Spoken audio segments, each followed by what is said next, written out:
ত্রয়োদশ জাতীয় সংসদ নির্বাচনে অংশ নিতে ২৯টি আসনে প্রার্থী চূড়ান্ত করেছে মাওলানা মামুনুল হকের নেতৃত্বাধীন বাংলাদেশ খেলাফত মজলিস। এসব আসনের মধ্যে ১০ দলীয় নির্বাচনী জোটের সমঝোতার আওতায় ২৩টি আসনে এককভাবে প্রতিদ্বন্দ্বিতা করবে দলটি।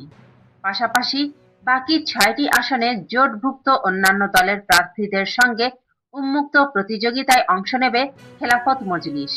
মঙ্গলবার ২০ জানুয়ারি প্রকাশিত এক প্রেস বিজ্ঞপ্তিতে দলটি জানায়, ১০ দলীয় নির্বাচনী ঐক্য এর আলোচনার ভিত্তিতে রিকশা প্রতীক নিয়ে মোট ২৯ জন প্রার্থী আসন্ন জাতীয় সংসদ নির্বাচনে অংশগ্রহণ করবেন। বিজ্ঞপ্তিতে আরো বলা হয়, ২৩টি সংসদীয় আসনে বাংলাদেশ খেলাফত মজলিসের প্রার্থীরা জোটের সিদ্ধান্ত অনুযায়ী এককভাবে নির্বাচন করবেন। অপরদিকে ৬টি আসনে জোটের অন্যান্য শরিক দলের প্রার্থীদের সঙ্গে উন্মুক্ত ভিত্তিতে প্রতিদ্বন্দ্বিতা করবে খেলাফত মজলিস।